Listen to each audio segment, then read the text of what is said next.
कैसे हैं आप लोग? अच्छा। मैं ठीक हूँ अभी।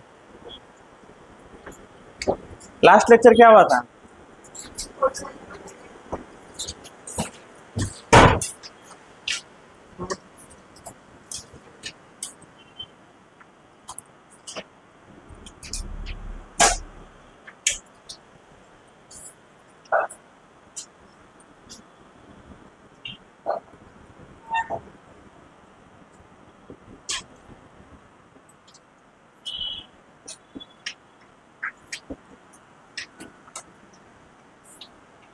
हेडिंग डालिए, de Broglie hypothesis.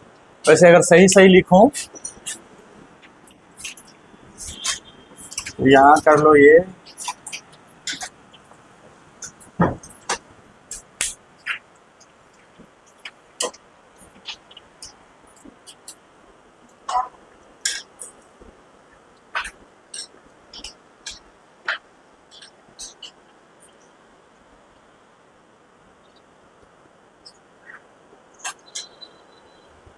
Hypothesis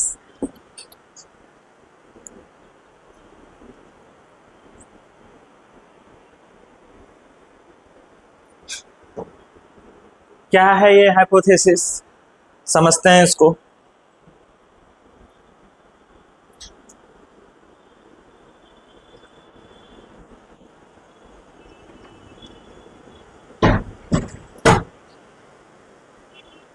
light के बारे में क्या पता चला था? कि इसके डुअल बिहेवियर है। किसकी तरह? पार्टिकल की तरह भी और वेव की तरह। प्लैंक्स क्वांटम थ्योरी यही बताया था कि जिस तरह से एटम्स डिवाइड नहीं हो सकता, या तो एक एटम हो सकता है, या तो दो एटम हो सकता है, या तो तीन, इसी के मल्टीपल में होंगे। फोटोन भी क्या होंगे? मल्टीपल में होंगे, हाफ फोटोन नहीं होगा। तो ये क्या बताया था? Quantization of photon. इससे क्या पता चला था कि लाइट क्या है, किसकी तरह बिहेव करेगा? कभी वेव कभी पार्टिकल। इस हाइपोथेसिस में ये बताया गया कि पार्टिकल के भी डुअल बिहेवियर। पार्टिकल के भी क्या है? डुअल बिहेवियर, लाइट की तरह भी और पार्टिकल की तरह। अब तक ये लग रहा था सबको कि पार्टिकल सिर्फ पार्टिकल है, लेकिन इस हाइपोथेसिस के बाद क्या पता चला कि पार्टिकल भी क्या है, किसकी तरह बिहेव कर सकता है? कभी वेव कभी पार्टिकल। समझ रहे हो? क्लियर है ये? तो ये भी एक तरह से भूचाल ला दिया था साइंस के फील्ड में, जैसे डुअल बिहेवियर ऑफ लाइट ने भूचाल लाया था। ये अभी आपको लग रहा होगा सिंप्लीफाई, लेकिन उस टाइम पे एकदम माइंड ब्लोइंग, मतलब एक तरह से क्या कहोगे, रोंगटे खड़े कर देने वाले कॉन्सेप्ट। क्या ऐसा कैसे? हम कैसे वेव हो सकते हैं? हम भी तो पार्टिकल है। अरे आप सब जो भी एटम्स है सब क्या है? पार्टिकल्स हैं। तो पार्टिकल्स वेव कैसे हो सकता है? समझ रहे हो बातों को? तो इसने बताया कि नहीं, पार्टिकल भी किस तरह के बिहेवियर शो करेंगे? डुअल बिहेवियर, वेव की तरह भी और। तो चलिए उसको थोड़ा लिखिए। इसका पूरा नाम है Louis de Broglie.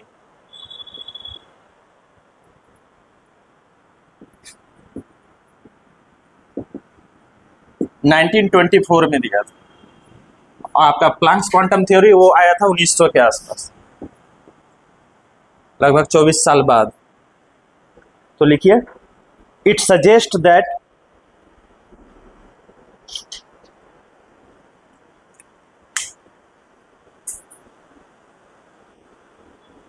all the matters all the matters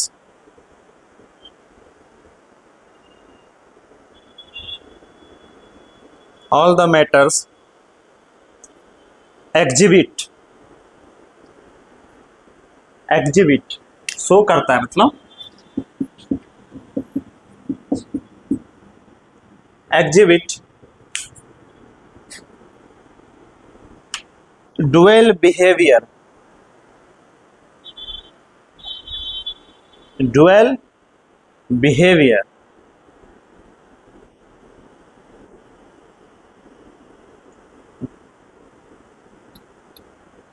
dual behaviour. Behaviour के बाद कर देना कौन सा?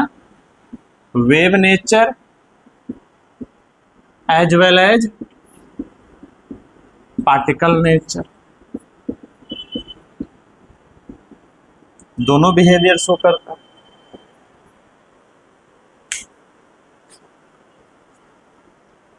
एज वेल एज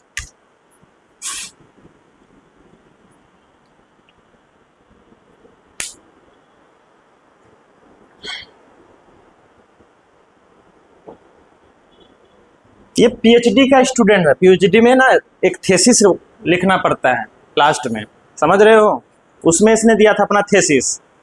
आगे चल के एक एक्सपेरिमेंट हुआ, वहां से और इसका जो थेसिस था वो पुख्ता हो गया। कौन सा एक्सपेरिमेंट वो देख लो।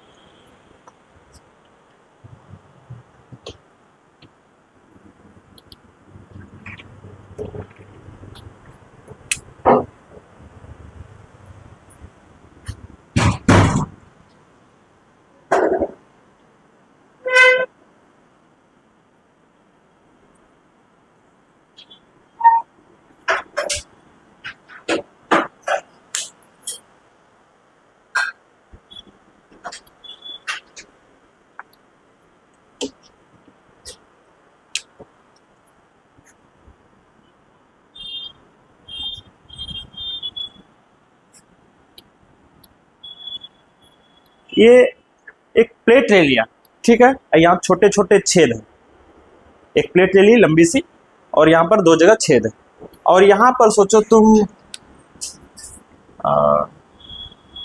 गन से फायर कर रहे हो। किससे फायर कर रहे हो?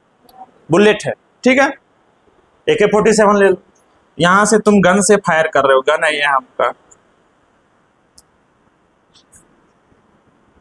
बुलेट फायर किया आपने, कहीं भी टकराएगा, हो सकता है यहां से टकरा के फिर यहां जाए,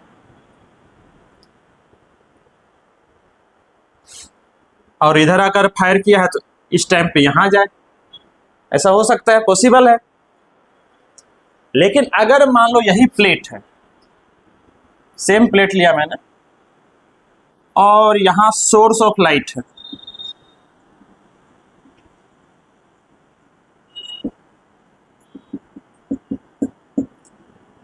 इसको बंद रखोगे, यहां पर हमारा स्क्रीन, एक टाइम पे सोचो इसको बंद कर दिया, बस यही वाला छेद, तो हमारा लाइट कुछ इस तरह से पास होगा पास, और इसको बंद कर दिया और ये वाला खुला हुआ है तो फिर इस तरह से पास होगा, और दोनों खुला हुआ है तो क्या होगा, दोनों लाइट दोनों जगह से पास होगा, तो यहां पर हमको क्या देखने को मिलेगा? इंटरफेरेंस देखने को मिलेगा ना। अरे लाइट के नेचर, वेव का नेचर बता चुके हैं, डिफ्रैक्शन, इंटरफेरेंस, याद करो जब हम नेचर पढ़ा रहे थे, डुअल नेचर। तो जब लाइट के केस में इंटरफेरेंस देखने को मिलेगा तो यहां पर जो आपका मिलेगा कुछ इस तरह से मिलेगा इंटरफेरेंस वाला। क्या बुलेट के केस में मिलेगा इस तरह का? नहीं मिलेगा। लेकिन जब एक एक्सपेरिमेंट हुआ और हमने इलेक्ट्रॉन को पास किया, सेम सिचुएशन, और यहां पर मान लो इलेक्ट्रॉन गन है, जो पहले आपका मशीन गन था या जो भी था AK-47, उसके जगह हमने क्या रख दिया? Electron gun. तो इलेक्ट्रॉन तो पार्टिकल है, तो कौन सा वाला शो करना चाहिए, ये वाला कि ये वाला? अरे ये बुलेट वाला है, तो बुलेट एक पार्टिकल है ना, तो ये वाला शो करना चाहिए, यही सेम रिजल्ट आना चाहिए, लेकिन रिजल्ट आया ये वाला।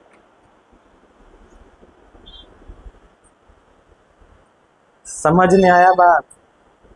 ये हमारा लाइट के केस में इंटरफेरेंस देखने को मिलता है, लाइट है वेव, इंटरफेरेंस जो हमको मिला वो लाइट के केस में मिलना ही था।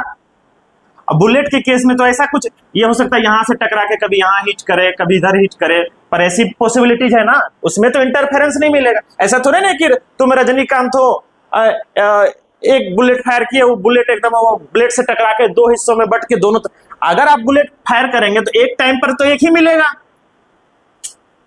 अरे समझ रहे हो? लेकिन लाइट के केस में तो दोनों पे आपको देखने को मिलेगा। ये बात क्लियर है? बुलेट के केस में तो आप एक टाइम पर या तो इस छेद से पास करेगा या तो यहां से पास करेगा, इंटरफेरेंस वाली तो पॉसिबिलिटीज ही नहीं है। लेकिन इलेक्ट्रॉन भी तो क्या है, पार्टिकल है। अभी तक तो हम पार्टिकल मानते हुए आ रहे थे, जितना भी बोर मॉडल है, जो भी आपका जो भी एक्सपेरिमेंट हुआ उससे तो यही साबित हुआ था कि पार्टिकल है। तो फिर तो ये तो बुलेट वाला जैसा सिचुएशन होना चाहिए, पर यहां हो गया कौन सा सिचुएशन, लाइट वाला। इसको बोलते हैं इलेक्ट्रॉन डिफ्रैक्शन एक्सपेरिमेंट। और यहां से उस थीसिस को और मजबूती मिला, कौन सा, कि पार्टिकल भी क्या है, वेव की तरह बिहेव। समझ रहे हो, क्लियर है ये। तुम अगर ये वाला यहां पर फायर कर रहे हो तो एट ए टाइम तो यही मिलेगा आपको, अगर एकदम सॉलिड निशाना है, इधर से भी जाएगा तो यही मिलेगा। वेव के केस में तो आपको इस तरह का देखने को मिलेगा, एक ही टाइम पर इंटरफेरेंस देखने को मिलेगा।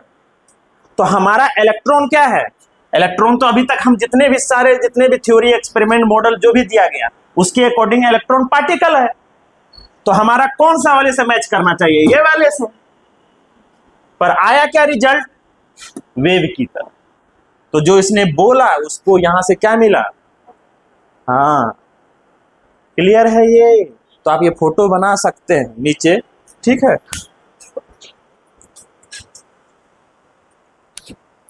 ये वाला बना लेना, ये वाला इंटरफेरेंस, बुलेट वाला नहीं भी बनाओ तो चलो। और इलेक्ट्रॉन के केस में भी क्या हुआ, इलेक्ट्रॉन के केस में भी क्या हुआ, एक ही इलेक्ट्रॉन, ऐसा नहीं कि दो इलेक्ट्रॉन। हाँ, जैसे एक बुलेट यहां पर फायर करेंगे, एक तो यहां हो सकता है या तो यहां हो सकता है। एक ही इलेक्ट्रॉन जब पास किया गया तब, जैसे लाइट का लाइट जब पास कर रहा है उसी के तरह, ऐसा नहीं कि आप कई सारे कर देंगे तो हो सकता है वो वाला पॉसिबिलिटीज हो जाए। क्लियर है ये। तो यहां से क्या पता चला, सेम सिचुएशन आया, इसकी तरह, लाइट की तरह। ये लिख लो, ये कौन सा है, इलेक्ट्रॉन डिफ्रैक्शन।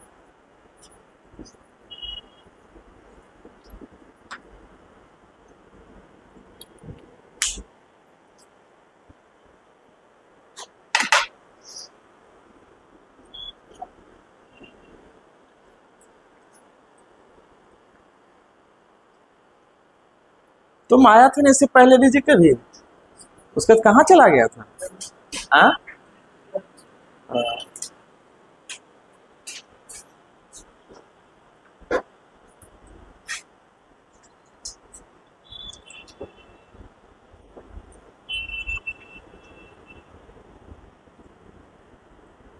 चलिए,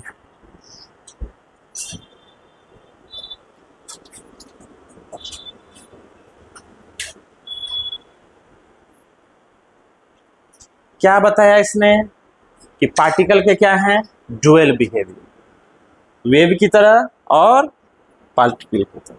अभी तक क्या पता था इससे पहले कि पार्टिकल सिर्फ पार्टिकल का बिहेवियर शो करेगा, वेव का बिहेवियर शो नहीं करेगा। जैसे प्लांक्स भाई साहब ने बताया कि नहीं, लाइट के भी ड्यूअल बिहेवियर है, उसी तरह डी ब्रोगली ने क्या बताया कि पार्टिकल के भी क्या है, ड्यूअल बिहेवियर। क्लियर है ये। यहां से इसने, जब अगर ये वेव की तरह बिहेव कर रहा है तो इसका वेवलेंथ भी होगा। अरे वेव में वेवलेंथ होता है ना, तो इसने वेवलेंथ का भी फॉर्मूला दिया, वेवलेंथ का भी फॉर्मूला दिया। और क्या था वो,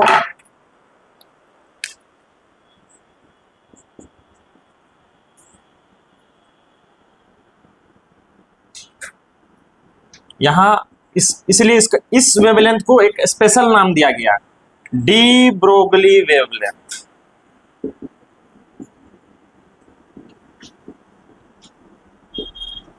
एच तो आपको पता ही है क्या है, प्लांक्स कांस्टेंट।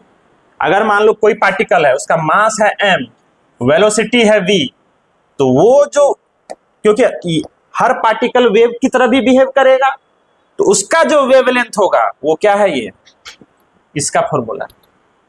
समझ में आया ये। पार्टिकल है, तुम अगर v वेलोसिटी से जा रहे हो, तुम्हारा मास है, तो तुम्हारा भी वेवलेंथ होगा, और वो कितना होगा, इस फॉर्मूले से। तो ये फॉर्मूला लिखिए और एक सवाल लिखिए।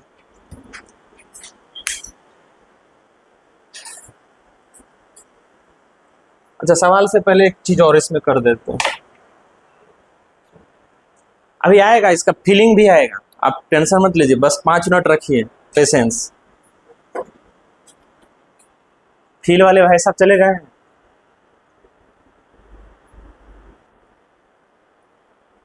बाकी सब भी लिख लेना। एच क्या है? प्लैंक्स कांस्टेंट है। एम क्या है? मास ऑफ पार्टिकल है। वी क्या है? Velocity of particle. ये सब चीज भी लिखो।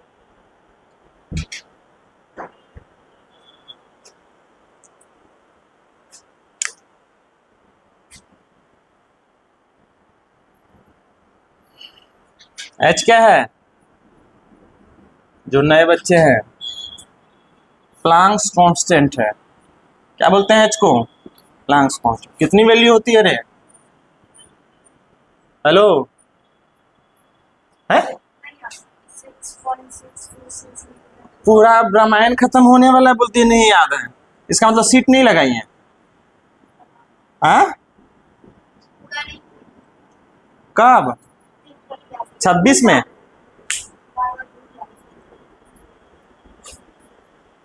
इस पे तो एक कॉलम भी था शायद, चौथे या 5वें नंबर पे मॉड्यूल में टिक लगाने के लिए। याद करो, देख वहां, और जाओ आगे जाओ। मॉड्यूल है, कौन सा है? एटॉमिक स्ट्रक्चर वाला है। उसमें भी तो है शायद, ऊपर देख वहां कॉर्नर पे, टॉप कॉर्नर पे। अरे है ना वहां पे टेबल, क्या क्या पूछा गया है वहां पे? प्लैंक्स कांस्टेंट है उसमें? है प्लैंक्स कांस्टेंट? नहीं है तो आगे वाले में शायद होगा, कॉलम में देख, कहीं तो है। हाँ है ना, तो ये लिख लीजिएगा जो भी नए हैं। चलो चलो, एक सवाल लिखो। एनसीईआरटी दो तो उसमें है एक सवाल।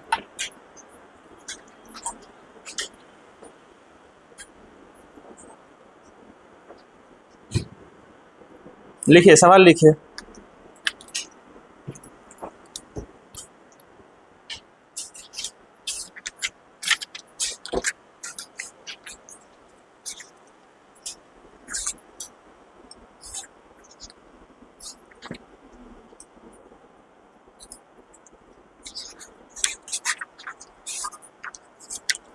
ये न्यू वाला है क्या?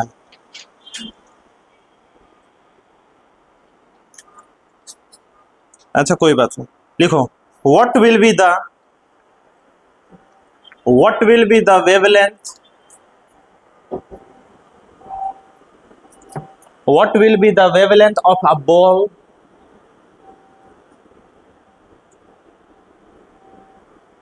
of mass, what will be the wavelength of a ball of mass 0.1 kg, 0.1 kg, moving with a velocity of 10 metre पर सेकेंड। बनाओ सवाल बनाओ। What will be the wavelength of a ball of mass 0.1 kg moving with speed 10 metre पर second? मास कितना दिया हुआ है? 0. मान लो एक बॉल है, उसका मास कितना दिया हुआ है? 0. और किस वेलोसिटी से जा रहा है भाई? 10 मीटर। तो according to de Broglie equation क्या होना चाहिए? Wavelength h upon mass into velocity, यही होना चाहिए। h कितना है भाई? 6.626 into 10 to the power -34 joule second. और हमारा क्या है? मास कितना है भाई? 0.1 kg। वेलोसिटी कितना है? 10 मीटर पर सेकेंड। वैसे जूल को चेंज करोगे तो इसी यूनिट में आएगा, केजी मीटर स्क्वायर पर सेकेंड स्क्वायर, ठीक है। तो वहां से ये सब यूनिट आप काट भी सकते हैं। तो कितना आ जाएगा ये? 6.626 इंटू 10 टू दी पावर -34, यहाँ पे केजी मीटर पर स्क्वायर सेकंड से मीटर बच जाएगा। आप ये फील कर पा रहे हैं ये कितनी बड़ी वैल्यू है कि छोटी वैल्यू है? बहुत बड़ी वैल्यू है कि छोटी है? कितनी छोटी है? ये फील कर पा रहे हैं? आपका पेज भर जाएगा जीरो यहां लगाते लगाते, जीरो लगाते लगाते क्या हो जाएगा? हाँ, मतलब ये बहुत छोटी वैल्यू है, बहुत 0 पॉइंट ऐसे ऐसे करते हुए बहुत। इसका मतलब ये हुआ कि ये जो मास का आपको दिख रहा है, आप तो सोच रहे थे कि ये वेव की तरह से जाएगा, जाएगा वेव की तरह, लेकिन वेवलेंथ होता है ना हमारा यहां से यहां तक वेवलेंथ, मतलब यहां से यहां तक का डिस्टेंस वो ना के बराबर है, आपको एकदम स्ट्रेट ही दिखेगा। आप डेली लाइफ में इसको नहीं फील कर पाइएगा। कौन से हाइपोथेसिस को? De Broglie. क्यों? क्योंकि वहां पर जो आपका मास और वेलोसिटी का मल्टीपल है वो इसके कंपेयर में इतना कम है, इसके डोमेन मतलब आपका वेवलेंथ जो आएगा वो बहुत ही छोटा आएगा, बहुत छोटा। तो आप डेली लाइफ में इसको वेव की तरह देख ही नहीं पाइएगा। हाँ, लेकिन अगर हमारा मास छोटा हो जाए, एकदम बहुत टीनी पार्टिकल हो जाए, इलेक्ट्रॉन सब एटॉमिक लेवल पे, तब जो वेवलेंथ आएगा वो सिग्निफिकेंट आएगा, तब वहां पर वेव की तरह आपको देखने को मिलेगा। समझ में आ रहा है? आप डेली लाइफ में आप कोई बॉल जा रहा है, कोई विमान जा रहा है, कोई जेट जा रहा है, तो वहां पर आपको वेव की तरह नहीं देखने को मिलेगा। क्यों? क्योंकि वहां पर जो वेवलेंथ आएगा वो बहुत ही छोटा आएगा। ये बात समझ रहे हो? फील कर पा रहे हो? क्योंकि ये है एकदम छोटा। तो ये आप कितना, किसी का मास कितना ले सकते हैं? 1000 kg, 10,000 kg, 1,00,000 kg, कितना तक स्पीड जा सकते हैं? अधिक से अधिक मैक्सिमम जाइएगा तो लाइट की स्पीड तक, तब भी ये कितना आएगा? बहुत छोटा है।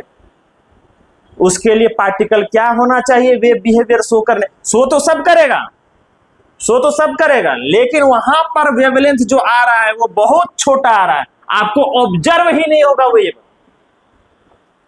समझ में आ रहा? आप भी वेव की तरह बिहेव कर रहे हैं, लेकिन आपका जो वेवलेंथ है वो बहुत ही छोटा आएगा। तो आपके केस में वेव क्या होगा? ऑब्जर्व ही नहीं। ये बात समझ में आ रहा है?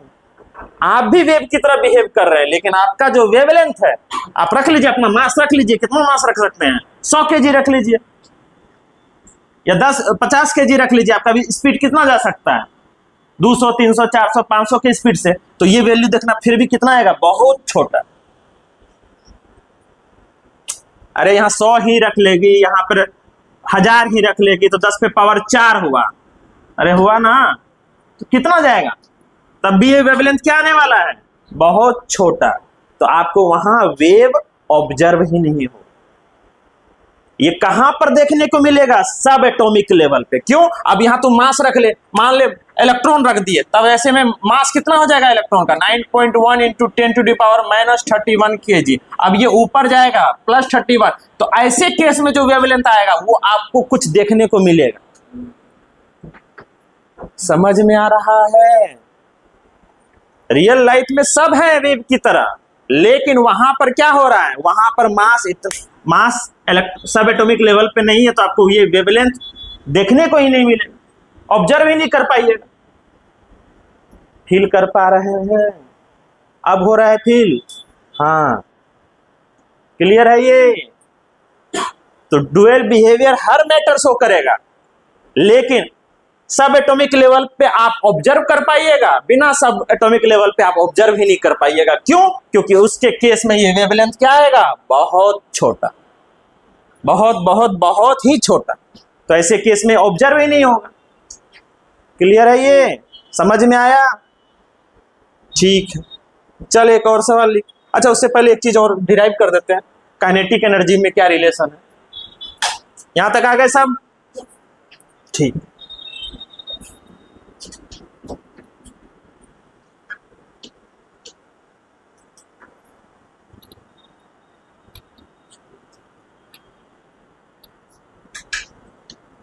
कभी कभी वेवलेंथ और काइनेटिक एनर्जी दिया हुआ रहेगा, तो ऐसे में कौन सा फॉर्मूला लगाएंगे? यहीं से, इसी से कर ले। काइनेटिक एनर्जी बराबर क्या होता है? काइनेटिक एनर्जी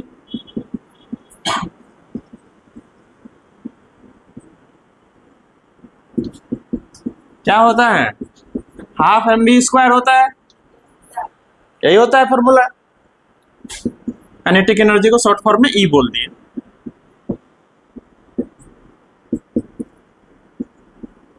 क्या मैं ऐसे लिख सकता हूं? किसी को कोई ऑब्जेक्शन? 2 से गुना कर दिए रे, अब दोनों तरफ हम m से गुना कर दिए। कितना से गुना कर दिए?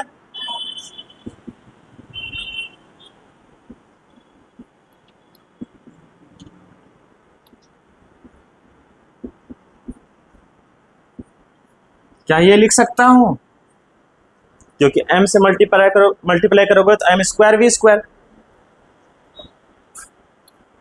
तो m इंटू v बराबर लिख सकता हूं √2m_e। इधर स्क्वायर है, इधर जाएगा तो स्क्वायर रूट हो जाएगा। चलिए आप कुछ कर दे।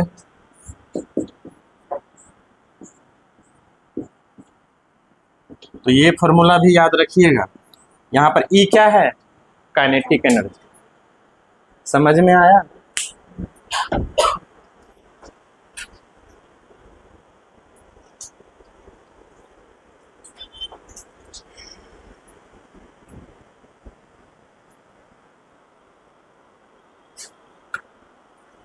मास इंटू वेलोसिटी को ही मोमेंटम बोलते हैं। भी कभी कभी ऐसा भी रहेगा, मोमेंटम दिया हुआ रहे, मास इंटू वेलोसिटी को क्या बोलते हैं? मोमेंटम। डिनोट किससे करते हैं? P से। पढ़े होंगे शायद, है ना?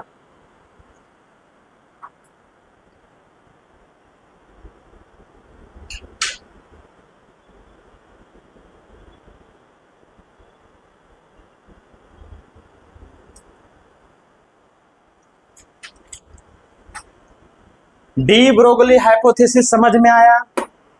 क्या कहना है इसका? जैसे लाइट के डुअल बिहेवियर है, मैटर और वेव की तरह और पार्टिकल की तरह, उसी तरह हर मैटर का डुअल बिहेवियर है। किसकी तरह? वेव की तरह भी और पार्टिकल की तरह। तो वेव है तो वेवलेंथ होगा, उसका फॉर्मूला ये है। बड़े ऑब्जेक्ट में क्यों नहीं ऑब्जर्व हो पाता है? क्योंकि ऐसे केस में जो वेवलेंथ आती है वो बहुत ही छोटी वैल्यू आती है, तो आपको वहां ऑब्जर्व ही नहीं होगा। तो जो सब एटॉमिक लेवल पे है, इलेक्ट्रॉन, प्रोटॉन वगैरह सब, वहां पर आपको वेवलेंथ क्या आएगा? कुछ सिग्निफिकेंट आएगा, जहां पर आप वेव ऑब्जर्व कर पाइए। क्लियर है? बस यहां तक समझ में आया सबको? क्या रिलेशन है वो पहला वाला उधर है, काइनेटिक एनर्जी में क्या रिलेशन है ये है। इस पर आपको न्यूमेरिकल्स रहेगा। ठीक है, चलिए एक सवाल और करिए।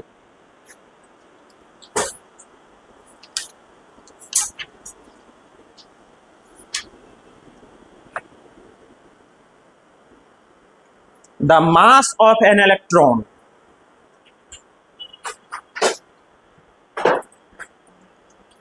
कितना होता है? Mass of an electron kg। हाँ लिख, the mass of an electron is 9.1 into 10⁻³ kg। Full stop.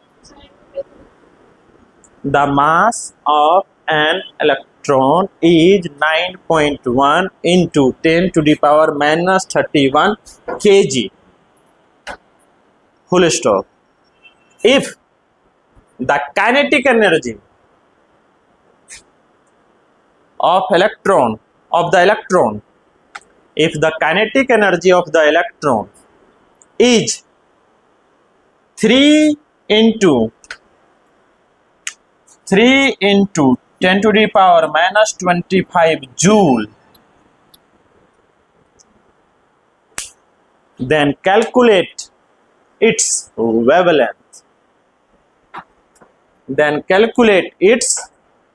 wavelength. बनाइए, बहुत इजी है, सब कुछ पता है आपको।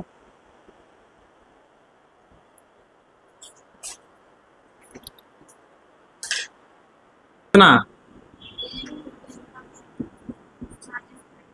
माइनस जूल, यही दिया हुआ, और कुछ और दिया होगा। मास ऑफ इलेक्ट्रॉन तो दिया हुआ है कितना 9.1 इंटू 10⁻⁻31 kg, यही है। हमको वेवलेंथ पूछा है। वेवलेंथ का फॉर्मूला क्या होता है, h/√2m/E मतलब काइनेटिक एनर्जी, ठीक है।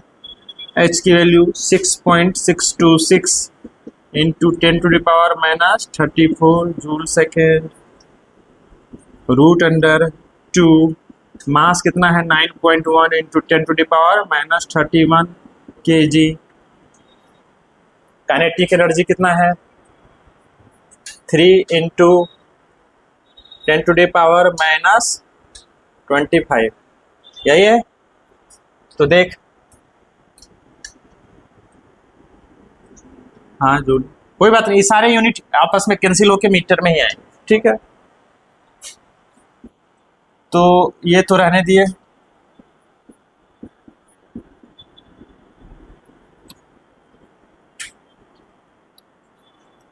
सिक्स इंटू 9.1 ये कितने हो गए 10 पे पावर 5 1 6 3 2 5, यही होंगे माइनस में, वही होगा ना।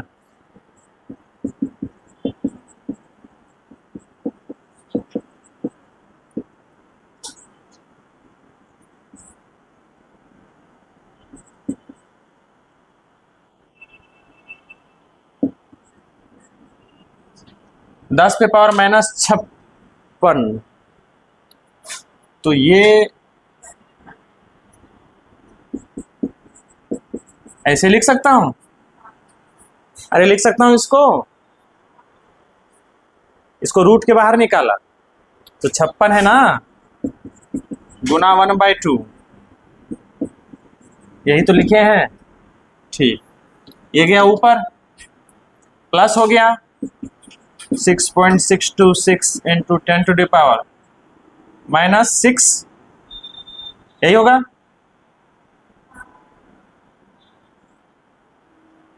डिवाइडेड बाय कितने हो गए ये √54, कितने के अप्रोक्स में आएगा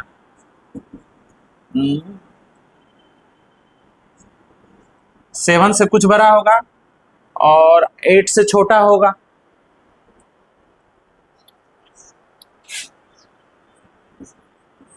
अरे यही ना होगा। इसका कितना होता है 7, इसका होता है 8, 7 पॉइंट समथिंग आएगा, क्लियर है ये। अब चाहें तो कितना और कितने किसके करीब है ये 6 और यहाँ 10, मतलब 7.4 के आसपास आएगा। अब इसको देख लो,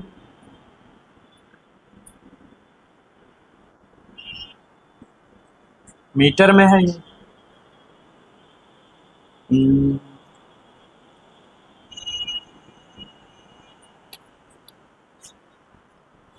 66274,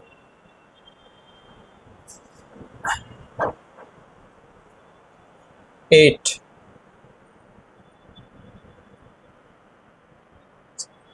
1 और 3 59,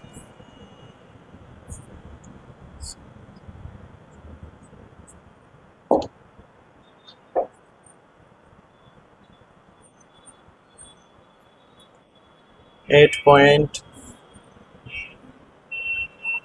जी, तो 0.808 अप्रोक्सीमेट में लिख रहे हैं आप, बुक में अगर इसके आसपास रहेगा तो सही है, समझ रहे हो। -6, ये 808 10 पे पावर -9 मीटर, ये 808 नैनोमीटर, अप्रोक्सीमेट में हो कहीं। अब बुक में मान लो मिल गया 828, तो ऐसा करके सर तो आप तो चेंज हो गया, अरे इतना चलता है, समझ रहे हैं कैलकुलेशन इजी करने के लिए, मुझे बातों को। कैसे कैसे किए? सिंपल सी बात है, यहां पर जो आपका रूट में आएगा ये उसका आधा आ जाएगा, क्योंकि स्क्वायर रूट का मतलब 1/2 होता है। और एग्जैक्ट आंसर की बात करें तो कितना है? एग्जैक्ट की बात करें तो 896 है। हमने यहाँ पर एक तो इसको, इसमें कुछ थोड़ा सा इधर उधर हुआ है, अरे समझ रहे हो? अगर एग्जैक्ट आंसर देखें बुक के हिसाब से तो कितना है, क्योंकि नैनोमीटर में तो इतना चलता है,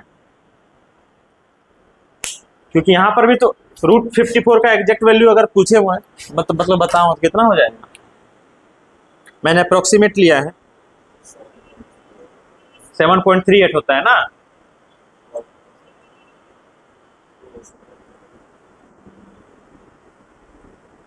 हाँ 7.348, और मैंने कितना लिया था?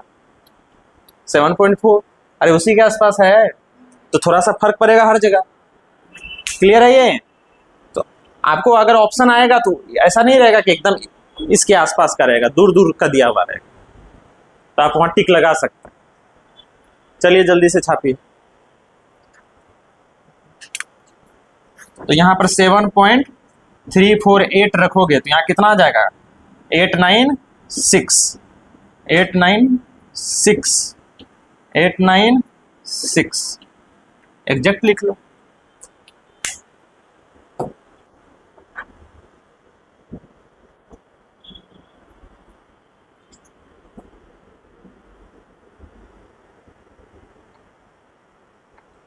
यहां मैंने कैसे किया था देखो, यहां देखो 7.348 है, अब मैंने लिया था 7.4। क्यों लिया था?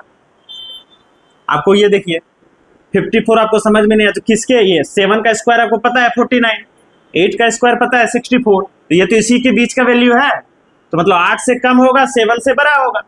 अब ये देख लो किसके करीब है, यहां से देखो 10 का गैप है, यहां से 6 का गैप है, तो इसका मतलब 0.5 से तो नीचे रहेगा। अप्रोक्सीमेट कैसे ले रहा हूं समझ में आ रहा है? ये 7 और 8 के बीच में क्यों है वैल्यू?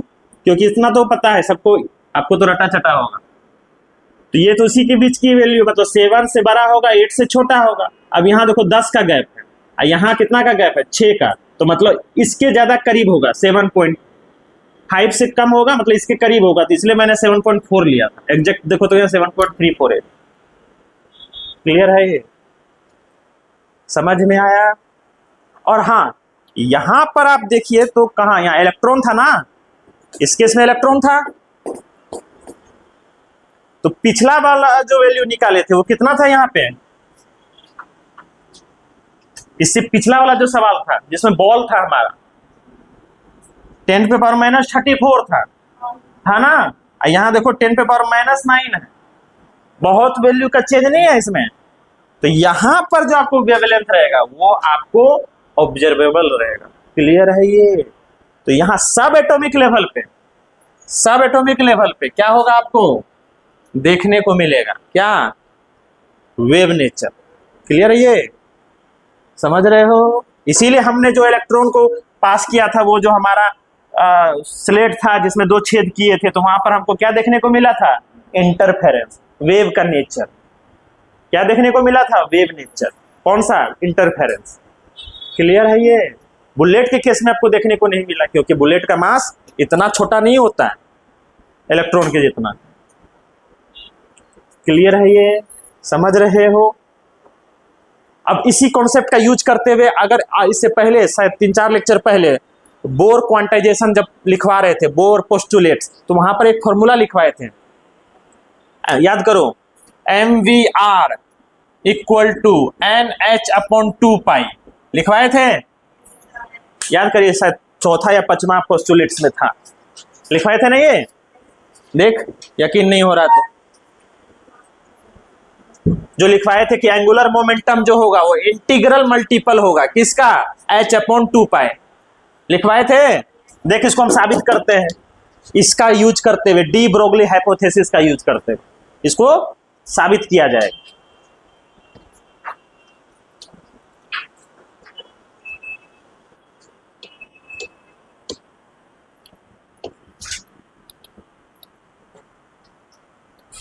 वैसे एग्जैक्ट एक बात बता दूं, अभी भी एटम के लेवल पे, इलेक्ट्रॉन के लेवल पे कुछ भी सर्टेन नहीं है।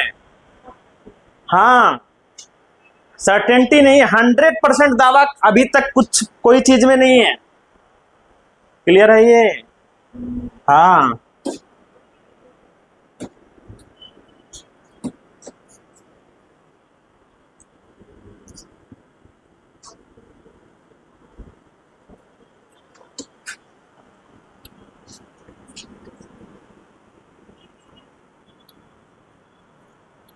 हम लोग क्या साबित करने वाले हैं?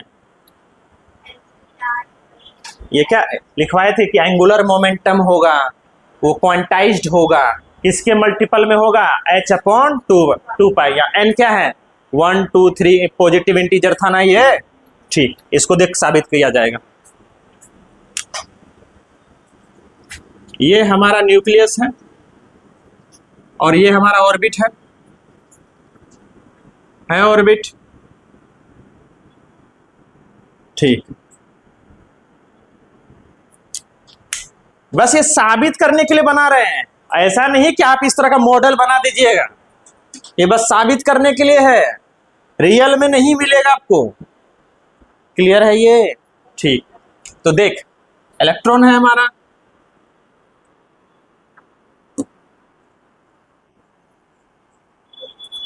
ये वेव की तरह। अरे वेव ऐसी चलता है ना भाई साहब, है? थोड़ा सा और,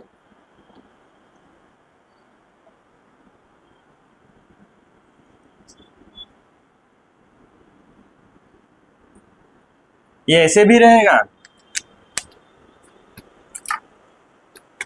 अरे अभी हमने साबित किया कि मैटर डुअल बिहेवियर शो करेगा, जैसे लाइट ने डुअल बिहेवियर शो किया, तो इलेक्ट्रॉन वेव की तरह चलेगा ना। क्यों? क्योंकि इसका जो वेवलेंथ होगा थोड़ा सा सिग्निफिकेंट होगा, क्योंकि इसका मास कम है, तो इसको हमने मान लिया कि इस तरह से वेव की फॉर्म में चल रहा है। ठीक है, ये ऐसे भी होगा, मतलब ये वेव नेचर है, वेव बनाए हैं और यहां से यहां तक वेवलेंथ है। तो ये बता, पेरीफेरी है हमारा, सरकमफेरेंस है, सरकमफेरेंस का कितना होता है लेंथ? 2πr होता है। अरे होता है ना, सर्कल का सरकमफेरेंस कितना होता है? 2πr होगा, 2πr है। और यही है हमारा, मान लो कि इस वेव का एक वेवलेंथ है लेम्डा, हमको नहीं पता कि कै गो इसमें है, कितने हैं, तो हमने इसको n मान लिया, n लेम्डा होगा। अरे ये जो हमारा वेव है, यहां से हमारा वेवलेंथ होता था लेम्डा। ठीक है, तो ये वेव की फॉर्म में सर्कुलर पाथ में चल रहा है, तो सरकमफेरेंस का लेंथ क्या हो गया? 2πr। यहां पर हम ऐसे, जब ऐसे चलता था तो यहां से यहां तक को लेम्डा बोलते थे। हमको नहीं पता कि एक बार में हो रहा है कि 2 बार वेव फॉर्म हो रहा है कि 3 बार हो रहा है, तो हमने उसको क्या कर दिया? n मान लिया, और वही वेवलेंथ होगा। मान लो ये ऐसा रहता तो इसको क्या बोलते? 1 लेम्डा, ऐसा करके। अरे बोलते ना, हमको नहीं पता कि ये कितना है, 1 है कि 2 है कि 3 है, तो हमने क्या कर दिया? उसको n लेम्डा कर दिया। तो देख यहाँ n लेम्डा का वैल्यू अभी निकला है, डी ब्रोगली हाइपोथेसिस से निकला है। इसको मल्टीप्लाई कर, एम वी आर, 2π को इधर लेके आ, NH अपॉन, वही तो आया। अरे आया ना। तो जो आप बोर ने बताया था वो यहां से साबित भी हो रहा है। क्लियर है ये? जो 1900 में बात हुआ था, 1900 के आसपास, जो 1924 में हुआ, वो कहीं ना कहीं एक दूसरे को क्या कर रहा था? लिंक कर रहा। क्लियर है ये? समझ में आया? तो आप यहां पर हेडिंग करके लिख लीजिए क्या? Derivation of bore quantization by using de Broglie hypothesis. कभी पूछ देगा तो इस तरह से साबित कर देना है। हाँ ठीक है, तो पहले हेडिंग डाल, डेरिवेशन ऑफ बोर क्वांटाइजेशन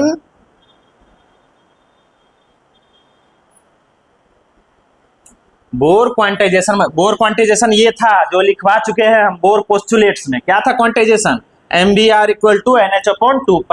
आपका लिखवाया हुआ है, मैंने बोला था किसी को क्या बोलते हैं, बोर क्वांटाइजेशन, अंडरलाइन करके लिखवाए होंगे।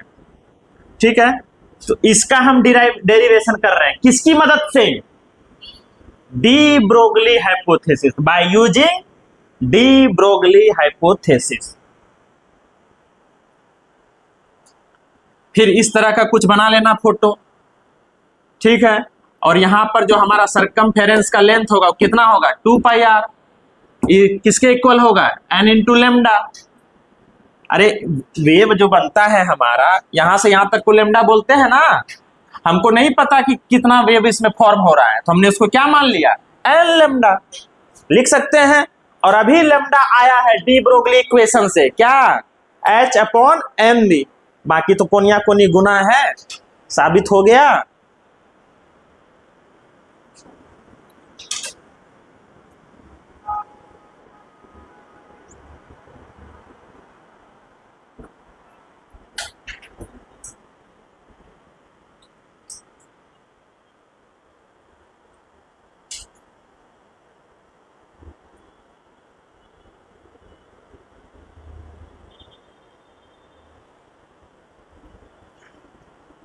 हैंस प्रूव्ड, यहां लिख लीजिए हैंस प्रूव्ड।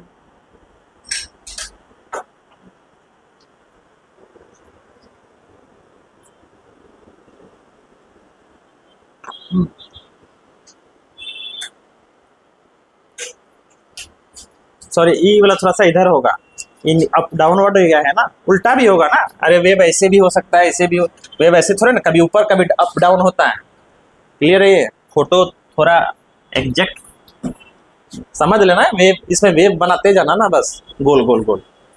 ठीक है, क्लियर है? ये साबित हो चुका है। हाँ, लेकिन इसका मतलब ये, अच्छा एक सवाल का आंसर आप दे सकते हैं, मोटा मोटी वाला। कौन सा? याद कर, एक सवाल था हमारा जो कि बोर ने भी नहीं बताया था। बोर ने बोला था कि नहीं बस फिक्स रहेगा, वहां से आप चाहेंगे तो, लेकिन वो आप परफेक्ट एक्सप्लेनेशन नहीं है। जैसे याद कर, हमने बताया था कि इलेक्ट्रॉन मूव कर रहा है, और जब भी चार्ज पार्टिकल जो हमने रदरफोर्ड का ड्रॉबैक लिखवाया था सबसे मेजर वाला, और क्या कहा था मैंने कि सॉरी मैंने क्या, जो दुनिया मानती थी, चार्ज पार्टिकल जब भी एक्सेलरेट करेगा तो एनर्जी क्या करेगा?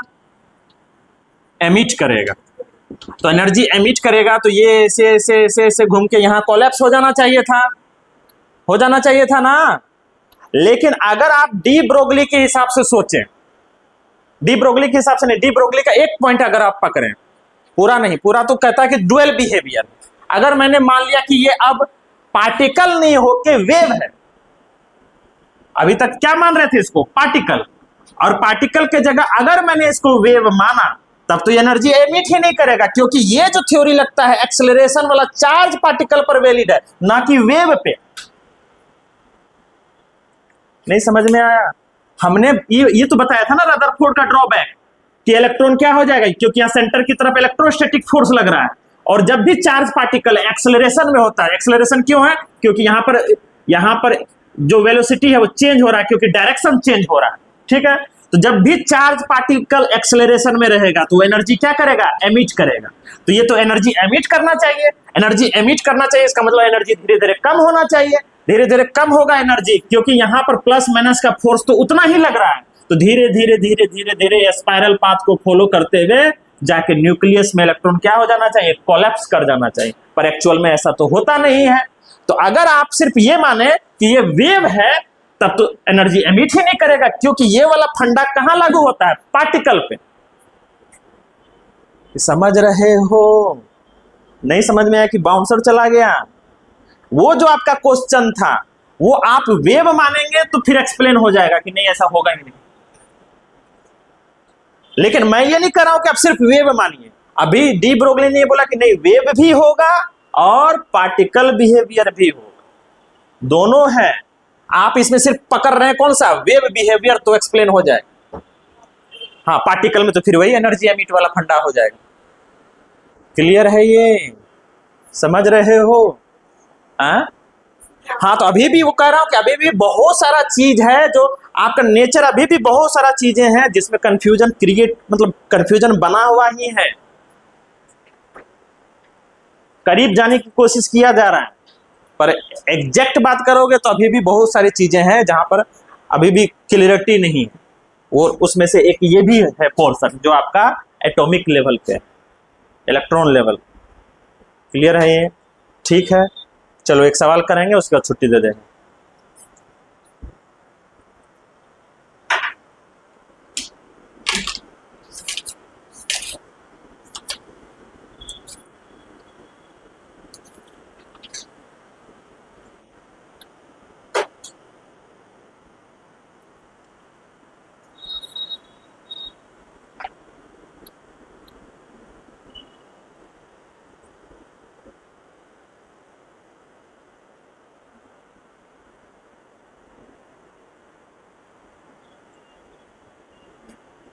लिख, calculate the wavelength of an electron.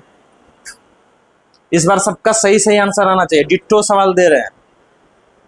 Calculate the wavelength of an electron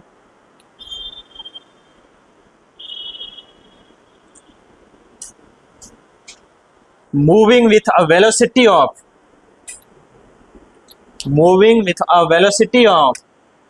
2.05 into 10 to the power 5 metre पर सेकेंड वेलोसिटी आपको दिया होगा। बनाइए, सही सही आंसर आना चाहिए एकदम।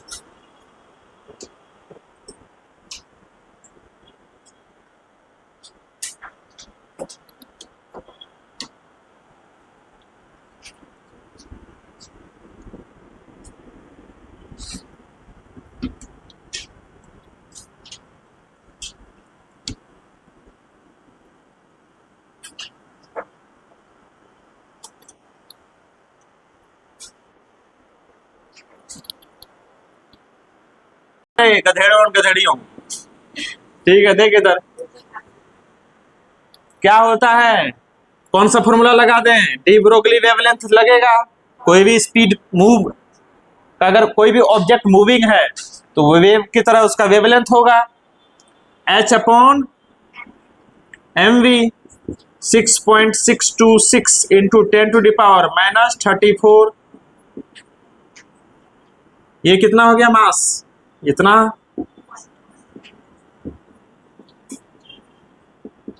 वेलोसिटी कितना है भाई, 5 है। ये सब कुछ काट पीट के लास्ट में मीटर आने वाला है। चल देख, यहां कितना हो गया, 26 हो गया, माइनस में ऊपर गया +26, तो बाहर रहेगा -8, और हमारा क्या हो गया 6.6, इसको मान लिए हम 9 और उसको मान लिए 2 अप्रोक्सीमेट के लिए। ठीक है, क्योंकि यहां पर देखो 26 पॉइंट छोड़े हो तो इसको भी थोड़ा सा छोड़ दिए, क्या कि यहाँ, ठीक है, तो कितने हो गए 33 डिवाइडेड बाय 9 इंटू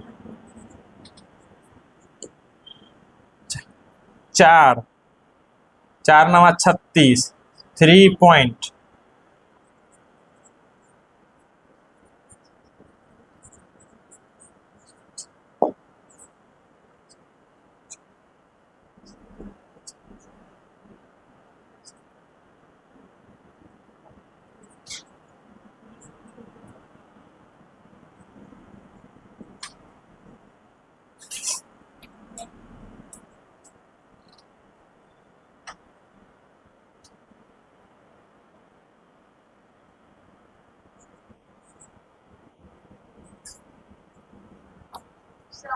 हाँ,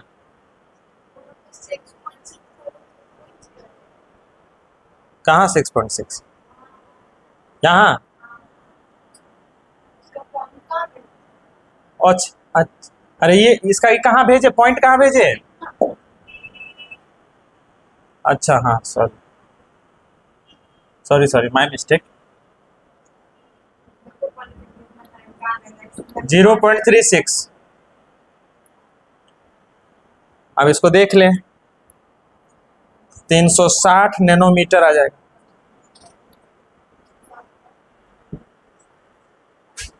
इतना ही आएगा, 3.5 है। अच्छा सुन, यहाँ पर अगर हम कर दिए 10 से डिवाइड और 10 से मल्टीप्लाई, -9, हाँ तो 3.6 नैनोमीटर। अरे ये 10 पे पावर -9 हो जाएगा, इसको मल्टीप्लाई कर दिए, और ये अप्रोक्सीमेट में है, हो सकता है 3.528 ऐसे करके आए। ठीक, चलो तो आप होमवर्क लिख लीजिए। मॉड्यूल में towards quantum mechanical model of atom है ना, क्वेश्चन नंबर 53 से लेकर के 57 तक। कहां से कहां तक? 53 से 57। डिट्टो इसी तरह, खाली डिजिट विजिट चेंज है। देख ले एक बार, कौन से नंबर से देखें एक बार? 53 से 57 दिख गया? तो देखो इसमें, अरे एक बार देख क्वेश्चन देख ले, कहीं कुछ डाउट जैसा लग रहा है, एक बार देख ले उसी तरह का है कि नहीं, एक बार थोड़ा सा एक बार देख ले सरसरी ना कहां से। सेम चीज है, देख यहाँ हर जगह वही दिया हुआ है, मास दिया हुआ है, स्पीड दिया हुआ है। यहाँ देख पहला वाला में मीटर पर आवर है, ध्यान रखिएगा मीटर पर आवर है तो उसको मीटर पर सेकंड में चेंज कर लीजिएगा। आवर को सेकंड में चेंज कर सकते हैं ना, उस हिसाब से चेंज करिएगा, बाकी कुछ नहीं है। दूसरा देख ले, उसी तरह 10 ग्राम दिया हुआ तो उसको केजी में चेंज कर लेना, ताकि जूल वाला में केजी आता है। तीसरा वाला में देख ले 55 में सब कुछ दिया हुआ मीटर पर सेकंड में ही, इलेक्ट्रॉन है तो वहां मास 9.1 ले लीजिएगा। फिर अगले वाले में 1/10 ऑफ वेलोसिटी ऑफ लाइट, मतलब कह रहा है स्पीड जो है इसका 1/10वां है किसके? Speed of light. Speed of light क्या होता है? 3 × 10⁸ मीटर पर सेकंड, उसको 10 से डिवाइड कर देना, मतलब कितना हो जाएगा? 3 × 10⁷ मीटर पर सेकंड। अरे क्लियर है ये? स्पीड आपको आ गया, उसके हिसाब से पुट कर दीजिएगा वही डी ब्रोगली इक्वेशन में। 57 भी उसी तरह का है, डिट्टो। हाँ लेकिन यहाँ पर सुन फर्स्ट और बीट नहीं ठीक है, बन जाएगा उसी तरह बन जाएगा। हमको लगा एनर्जी नहीं दिया हुआ, अगर एनर्जी नहीं दिया हुआ रहता है, हेलो सुन, इसी को अगर हमको थोड़ा सा हार्ड बनाना है, थोड़ा सा कॉम्प्लिकेटेड, थोड़ा सा दिमाग लगाना है, तो आपको कुछ नहीं, देखो कहीं कुछ नहीं लिखेगा, बस लिख देगा कि फर्स्ट ऑर्बिट में है, किसके? First orbit of hydrogen atom. मान लो अगर ऐसा लिख दिया, मान लो ऐसा लिख दिया, और बताइए वेवलेंथ क्या होगा, तो आपको पता है कि फर्स्ट ऑर्बिट का एनर्जी क्या होता है। याद कर टेबल, -13.6 Z²/n²। तो यहां से आपको एनर्जी निकलेगा, एनर्जी टोटल एनर्जी निकला है, टोटल एनर्जी और काइनेटिक एनर्जी का देखना हमारा रिलेशन है। ये माइनस में है तो प्लस में है, याद कर। तो 13.6 निकल जाएगा इलेक्ट्रॉन वोल्ट में, उसको जूल में चेंज कर लेना, 1.6 × 10⁻⁻19 से मल्टीप्लाई करके, और फिर उसके बाद एनर्जी आ गया, और एनर्जी और हमारा इसमें हम रिश्ता स्टेब्लिश कर चुके हैं, √2mE। क्लियर है ये? थोड़ा उसी को क्या कर देगा, एडवांस लेवल। आपको दोनों चीज पूछ लिया, समझ में आया कैसे अप्रोच करना है? आपको सिर्फ लिख दिया first orbit of hydrogen atom, और हम जानते हैं कि first orbit of hydrogen atom का एनर्जी कैसे निकलेगा, -13.6 Z²/n²। Z हो गया हाइड्रोजन के लिए 1, N हो गया फर्स्ट ऑर्बिट 1। तो यहां से हमको टोटल एनर्जी निकला, और काइनेटिक एनर्जी होता है वो टोटल एनर्जी का बस मैग्नीट्यूड तो सेम ही रहता है, बस वो पॉजिटिव में होता है, तो +13.6 हो गया। अब वहां से एनर्जी आ गया तो यहां पुट कर देंगे तो वेवलेंथ आ जाए। समझ में आया कैसे कैसे जुड़ रहा है एक दूसरे से रिलेशन? ठीक है, इससे ज्यादा टफ नहीं बनाया सकता ये सब। चलो मिलते हैं कल, हो सकता है कल ही रहे क्लास।